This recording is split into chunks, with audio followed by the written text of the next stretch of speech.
Chers téléspectateurs, nous avons le plaisir de recevoir le ministre conseiller et directeur général de l'agence IA Niger 2019, M. Mohamed Seydil Mokhtar. M. Seydil Mokhtar, bonjour. Bonjour. Merci d'être venu dans Business Challenge.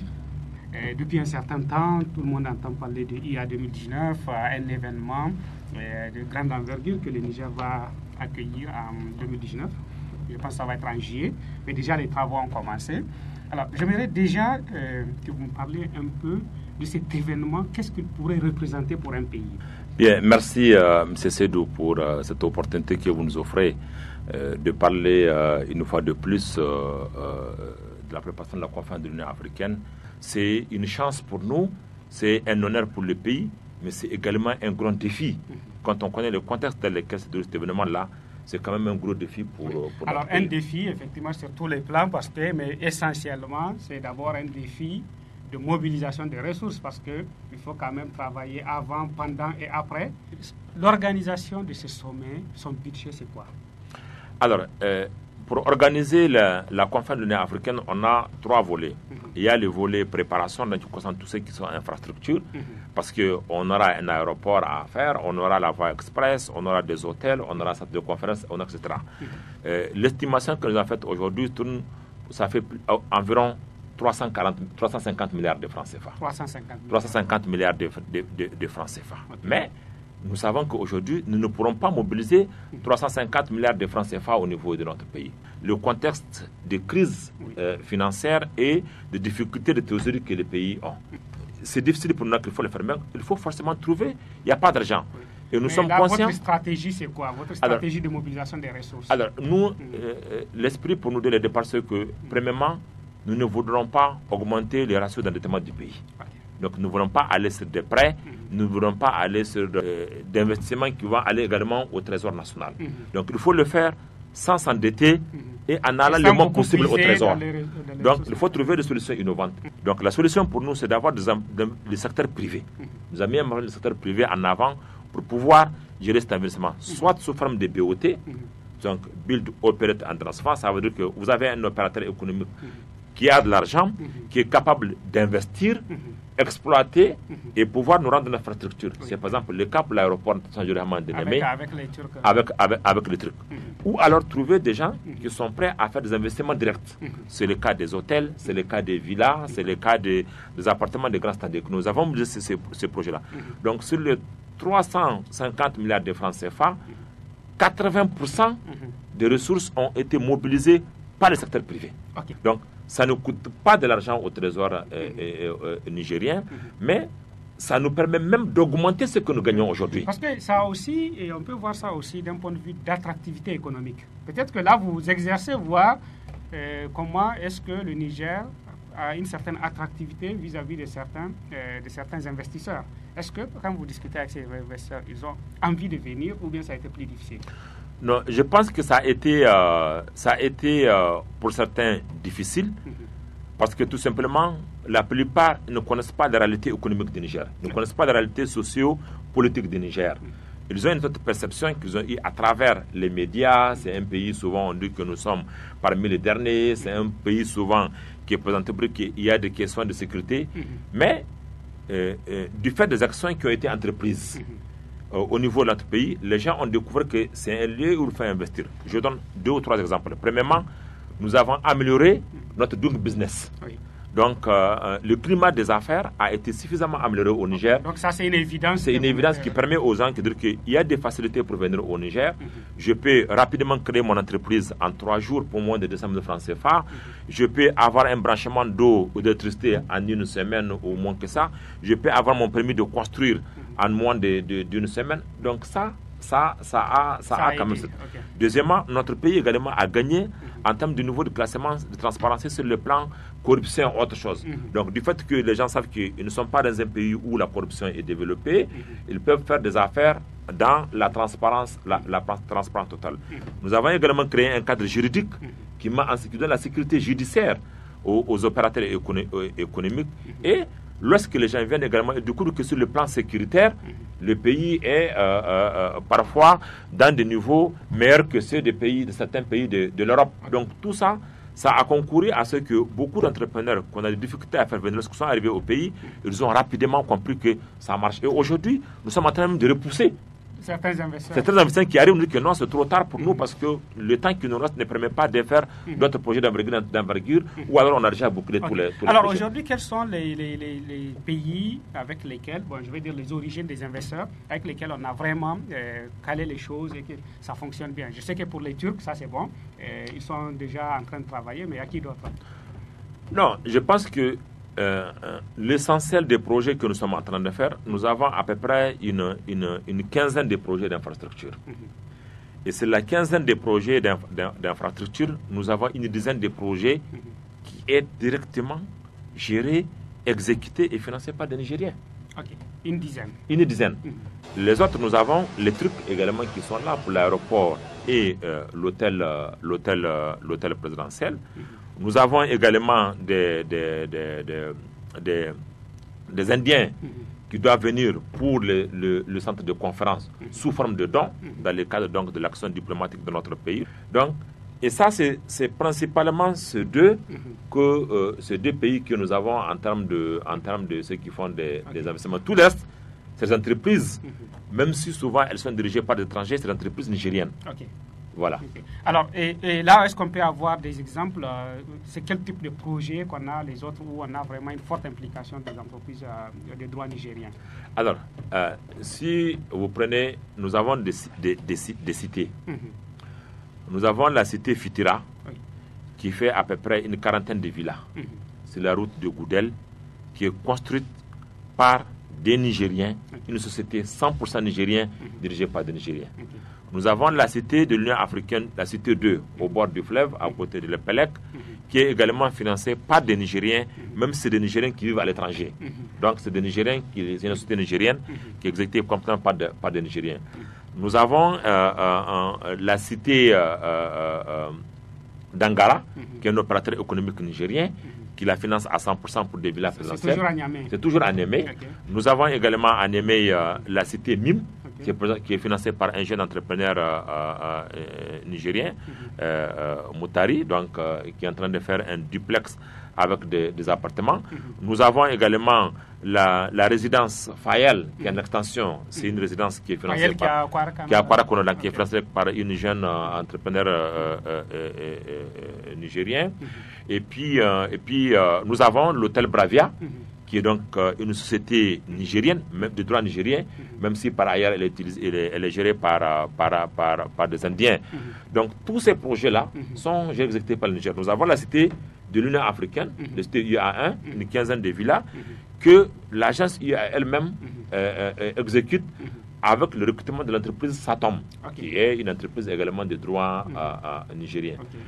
Une filiale de Nigérien. Donc en termes de retombées économiques pour les jeunes, parce que en organisant ce sommet, le président s'est fixé 3 objectifs. Premièrement, c'est améliorer la visibilité du Niger sur le plan africain et sur le plan international. Pendant 2 semaines, le Niger sera au centre de l'actualité africaine. Plus de 300 journalistes sont attendus. Donc, ça, c'est une opportunité pour nous de démontrer aux Nigériens, à l'extérieur, notre savoir-faire, l'hospitalité nigérienne, mais également toutes les opportunités que notre pays offre. Deuxième objectif, c'est qu'il y ait des retombées économiques pour notre pays. Plus de 350 milliards de francs CFA, c'est de l'argent qui sera injecté dans les pays. Les infrastructures, elles seront là, même si des infrastructures étrangères, elles sont là dans les pays. Et ces infrastructures-là, et il y a des emplois qui seront créés autour de ça. Pendant la construction, nous avons à peu près 4500 emplois qui seront créés. Et pendant la phase d'exploitation, nous avons 1500 emplois qui seront utilisés. Et ça, c'est des emplois qui seront occupés par des Nigériens. Le troisième objectif, c'est renforcer les capacités de notre pays en termes d'infrastructure, en termes de savoir-faire.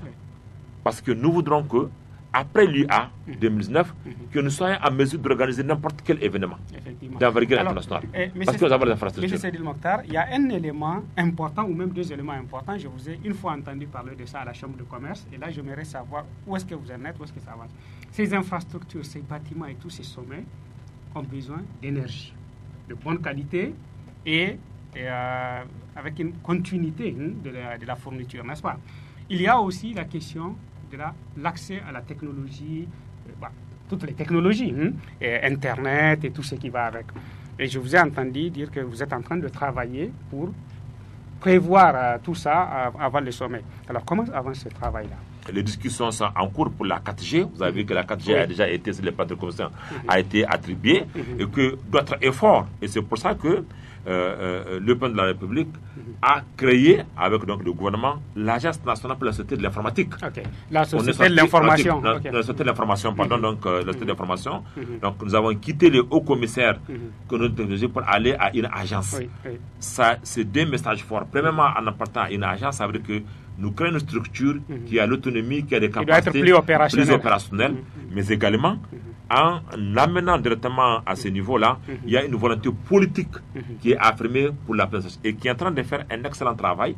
Et même, c'est même le DG de l'ANSSI qui est le président du comité télécommunications et informatique au niveau de l'organisation du sommet de l'Union africaine. Donc, ce qui fait que tous ces contrats ont été pris en compte. Alors, je reviens un peu sur la question de la mobilisation des ressources, parce que vous avez parlé du secteur privé essentiellement, national et international, qui est mobilisé. Vous m'avez dit aussi qu'on fait attention à ne pas endetter l'État, ça c'est une bonne chose. Mais l'Union africaine elle-même, quelle est sa participation d'un point de vue financier, d'un point de vue logistique à ce type d'événement? Alors, quand vous organisez la conférence de sommet de l'Union africaine, l'Union africaine ne donne pas un seul franc. Donc vous voulez que votre... J'ai entendu plusieurs fois ces messages-là, les gens nous disent que oui, combien l'Union africaine ne donne pas un seul franc. Le Niger prend en charge l'intégralité des dépenses qui sont liées à la préparation et au déroulement de la conférence de l'Union africaine. À 100%. À 100%. Alors, comme je vous ai dit, nous avons plusieurs activités à financer. La préparation des infrastructures. Pour les infrastructures, je vais expliquer le schéma qui a été mis en place pour les financements. Et tous les projets aujourd'hui, les financements sont bouclés et les projets sont lancés. Alors, un autre point qui est important, puisque là, je vais aller très vite pour rattraper, pour que l'État ne nous fasse pas défaut, la question des ressources humaines. J'ai vu certaines de vos annonces où vous avez même demandé aux hôteliers, je pense, des gens à former un peu partout, notamment je vis au Maroc.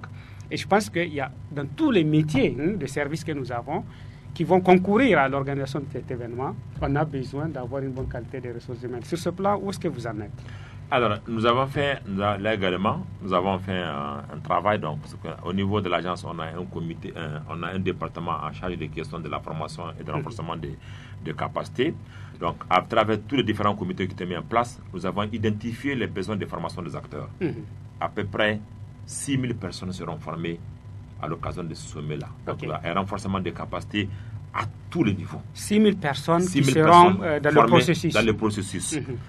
Actuellement, il y a 2 qui ont été déclenchés dans le domaine du protocole et de la restauration et l'hôtellerie. Parce que c'est des secteurs clés aujourd'hui. L'accueil à partir de l'aéroport. Si à partir de l'aéroport, les personnalités que nous avons à accueillir ne sont pas satisfaites, tout le reste du séjour est gâché. Effectivement. Donc, sur ça, nous avons aujourd'hui nous avons mis en place un mécanisme un besoin de 365 personnes à former dans ce domaine-là. Les 305 personnes à former, il y aura 100 personnes de base au niveau des ministères des Affaires étrangères. Nous avons écrit à tous les ministères du Niger, à toutes les institutions de la République, aux grandes sociétés de l'État, au gouvernorat et aux mairies pour qu'ils nous donnent des gens à former. Donc, ça nous permet d'avoir... C'est dans des métiers précis. Dans le protocole. Ça, c'est par rapport au protocole. Chaque ministère aura 2 personnes qui seront formées au niveau du protocole, qui peuvent servir d'appui aux professionnels du ministère des Affaires étrangères, mais après aussi qui vont prendre en charge le protocole de leur ministère. Aussi bien pour les ministres que les événements qu'ils vont organiser. Troisièmement, nous avons dit qu'il faut aussi faire appel à des bénévoles. Nous avons lancé un avis d'appel pour le recrutement des jeunes professionnels, des jeunes bénévoles pour le protocole, qui a été un succès. Vous avez combien de candidats? On a reçu 1357 candidats. Et vous avez quoi comme besoin? On a besoin à peu près de 60 postes. 60 postes. C'est pour vous dire un peu tout l'engouement et l'intérêt des Nigériens à aller de manière bénévole sur cet événement-là. Donc, on va les former pour pouvoir renforcer ces effectifs-là. Ensuite, donc, nous avons déjà envoyé un groupe de 8 formateurs au Maroc qui ont été formés, qui vont venir former tout ce monde-là qu'on va recruter, mais également, il y a d'autres pays amis qui ont manifesté l'intérêt, on a déjà commencé avec le Luxembourg, d'autres pays qui ont manifesté l'intérêt de nous accompagner à former les compétences de ces gens-là, pour que d'ici le sommet, nous ayons complètement des professionnels de ce niveau-là, et qu'après, nous ayons un niveau de protocole très élevé sur le plan. Dans le domaine de l'hôtellerie également, toujours avec la coopération marocaine, on a envoyé 9 formateurs qui ont été au Maroc, qui sont formés et qui sont revenus. Et nous avons fait identification de tous les besoins d'information, nous devons les former. Et mieux, dans le domaine de la formation, nous avons signé une convention avec le FAPA, le Fonds d'appui à la formation professionnelle, qui tourne autour de 1,3 milliard de francs CFA, destiné exclusivement au renforcement des capacités des Nigériens. Alors, nous sommes en juin 2018, il reste pratiquement un an pile, je pense parce que c'est en juillet que ça va se faire en 2019. Est-ce qu'aujourd'hui, l'état des préparatifs, vous pensez que vraiment on est à un bon seuil qui permet d'avoir tout au point, peut-être 3 mois même avant l'événement, parce qu'un événement comme ça, on ne va pas faire comme ce que nous faisons dans nos événements, où souvent, on arrive le jour de l'événement, les gens sont en train encore de mettre la peinture. Est-ce que vous allez éviter ça? Bon, je pense que nous sommes en mesure de dire que nous allons tenir les délais. Les délais seront tenus pour 2 raisons. 3 raisons, principalement. La première raison, c'est que nous avons la volonté politique qui est derrière cet événement-là. Le président de la République en personne préside régulièrement des réunions pour faire l'état d'avancement de ces projets-là. Le Premier ministre, également avec le gouvernement, a des réunions régulières. Nous avons mis en place un comité d'orientation et de contrôle composé de 13 ministres qui sont tous concernés par cet événement-là, qui se réunissent régulièrement pour faire le suivi des programmes de mise en œuvre. Donc je pense que dans la mesure où vous avez la volonté politique et vous avez une organisation qui est mise en place, le problème est résolu. Deuxièmement, c'est que tous les grands projets aujourd'hui sont lancés, à l'exception du centre de conférence qui n'est pas encore lancé parce que c'est un don de la coopération indienne. Et nous avons une mission indienne qui est actuellement là et nous pensons que les travaux doivent démarrer au mois de juillet. Mais nous n'avons pas d'inquiétude parce que nous avons vu le centre de conférence de Guinée équatoriale qui a été fait en 6 mois. Nous avons vu celui du Sénégal qui a été fait en 11 mois. Nous avons vu celui du Rwanda qui a été fait en 9 mois. Donc, sur cette base-là, nous sommes rassurés que les délais seront tenus par rapport à ça. La plupart des financements, l'essentiel des financements, les 80% des financements, c'est des financements qui viennent du secteur privé, qui ont déjà leur argent et qui ont déjà mobilisé de ressources. Nous avons au niveau de l'agence un département infrastructure qui chaque semaine fait le tour de tous les projets pour vérifier, voir si les délais sont respectés. Et personnellement, pour tous les principaux projets, donc chaque mois, j'ai fait un tour. Et pratiquement aussi tous les 3 mois, 4 mois, de temps en temps, nous amenons la presse avec nous pour que l'opinion constate l'état d'avancement. Et nous avons également un site de l'agence où on peut aller pour chaque projet cliquer pour connaître l'état exact d'avancement du projet au jour où on clique. Effectivement, j'ai vu le site, il est bien mis à jour avec aussi des vidéos qu'on peut regarder. Alors, l'agence elle-même, son fonctionnement, c'est pris en charge par l'État, mais comment elle fonctionne? Combien de personnes est là aujourd'hui en termes de capacité humaine pour tourner? Alors, nous avons aujourd'hui au niveau de l'agence, toutes les directions de l'agence, on a 5 directions opérationnelles aujourd'hui. Toutes les directions sont dotées de ressources humaines qu'il leur faut. Et l'essentiel des ressources humaines, parce que nous avons une administration des missions. Nous sommes là pour une durée limitée. C'est le texte que l'agence, au plus tard, 1 an après l'événement, l'agence doit disparaître. Donc l'approche que nous avons choisie, c'est que l'essentiel des cadres sont mis à disposition par les ministères, donc ce sont des agents de l'État, donc qui viennent eux-mêmes, donc qui ont leur salaire au niveau de l'État et auquel l'agence donne un complément de rémunération pour pouvoir donc faire face au travail quotidien. Pour pouvoir mieux les motiver aussi. Mieux les motiver. Mais également, nous avons fait venir quelques experts de la diaspora. Il y a des Nigériens qui sont manifestés pour venir de la diaspora. Il y a ceux qu'on a recrutés localement à travers les différents avis de recrutement que nous avons fait. Donc, nous avons... Maintenant, pour le fonctionnement de l'agence, l'État nous donne une dotation annuelle qui varie chaque année en fonction donc du budget que nous prêtons. Mais l'essentiel de nos ressources, nous avons mis en place une stratégie d'autofinancement de l'agence. Ok. Nous ne voulons pas recourir à l'agence. Aujourd'hui, c'est-à-dire ce que l'État vous donne par rapport à ce que vous mobilisez. Après, nous, 80% des ressources de fonctionnement de l'agence, nous les mobilisons nous-mêmes. Ah, super. 80% des ressources de l'agence, nous les mobilisons. Et vous faites comment? Nous-mêmes. Parce que tout simplement, nous avons développé un système de partenariat avec les entreprises de la place qui ont besoin de saisir cet événement-là pour se faire de la visibilité institutionnelle ou commerciale. Donc, ils ont sur notre site, quand vous partez sur notre site, tous les sponsors avec lesquels nous avons de contrats sont sur notre site. Ils sont également dans tous les événements que nous organisons. Leur logo est là. Ça, c'est très ingénieux, la communication que nous allons faire avec donc, et nous avons fait des contrats avec eux. Nous avons fait. On a élaboré une stratégie de mobilisation de ressources, d'autofinancement de l'agence. Donc, on a fait une stratégie de mobilisation de l'agence et on a recruté un cabinet de la place qui permet de la mettre en œuvre. Donc, et ça nous permet aujourd'hui de faire face à 80% des ressources de la. Et aujourd'hui, nous n'avons pas un franc d'endettement au niveau de l'agence. Tous les prestataires de l'agence sont payés régulièrement. Alors, il y a une chose quand même que je voulais dire à nos téléspectateurs. Ça, c'est quelque chose qui m'a frappé. La première fois que je suis parti au niveau de l'agence, c'était le cadre. Franchement, j'ai trouvé un cadre impeccable, du style qu'on ne voit pas souvent au Niger. Et je pense que je disais à vous, à un de vos collègues, mais ça, il faut peut-être inviter tous les autres acteurs, surtout dans notre administration, qu'ils viennent voir qu'on peut le faire au Niger. Qu'est-ce qui a poussé à ça? Je pense que le lieu de travail où nous passons tous les jours 8 heures de temps environ, 5 jours sur 7 et parfois 7 jours parce que nous-mêmes les samedis et les week-ends nous sommes là, doit être un cadre agréable pour le travail, pour les personnels. Et c'est pour ça que nous sommes attirés d'abord à créer un meilleur environnement, un meilleur cadre de travail pour que les gens se sentent dans les meilleures conditions. Puisque nous-mêmes nous travaillons aujourd'hui au niveau de l'agence pour que les infrastructures du Niger soient aux standards internationaux, hôtels standards internationaux, aéroports internationaux, routes, etc. Il faudrait que nous-mêmes, le cadre dans lequel nous travaillons, aussi reflète cette ambition-là, ces standards internationaux. Le sommet de l'IA, toute la conférence, tout l'événement, on attend combien de participants? Alors, c'est, on va dire, entre 4 000 et 5 000 personnes qui sont attendues dans le schéma du sommet de l'Union africaine.